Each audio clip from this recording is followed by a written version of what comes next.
বন্ধুরা, সন্ধ্যার আলাপ ঘরে আজকে লক্ষ্মী পুজোর আয়োজন নিয়ে তোমাদের সামনে হাজির হয়ে গেছি। দেখো, আজকে লক্ষ্মী পুজো সব হয়ে গেছে, রান্না বান্না, খিচুড়ি ভোগ, নাড়ু, মুরগি ভাজা ভুজি সবই হয়ে গেছে, শুধু লুচিটার চাটনিটা বাকি।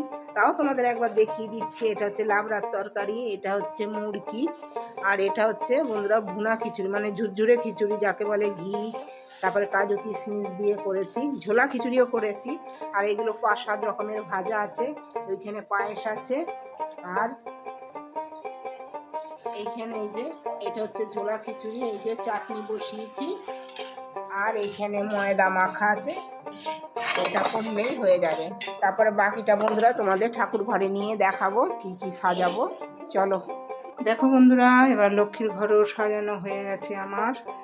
দেখো, সব ফল টল সব বানানো হয়ে গেছে, সিংহাসন পাতা হয়ে গেছে, এটা হচ্ছে নারায়ণের সিংহাসন, এই যে ঘর পাতা হয়ে গেছে, এটা হচ্ছে লক্ষ্মী দেবীর সিংহাসন, এই যে সব হয়ে গেছে, সব পরিপূর্ণ, শুধু ঠাকুর মশাই এলে পুজো হলেই হয়ে যায়।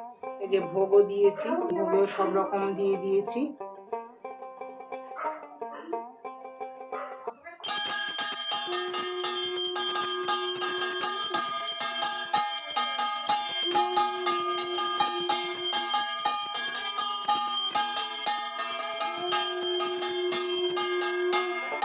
বন্ধুরা, সন্ধ্যার ঠাকুর ঘরের লক্ষ্মী পুজো তোমাদের কেমন লাগলো জানাবে, আর সবাই ভালো থাকবে, সুস্থ থাকবে, সবাই মিলে একবার জয় মা লক্ষ্মীর জয়।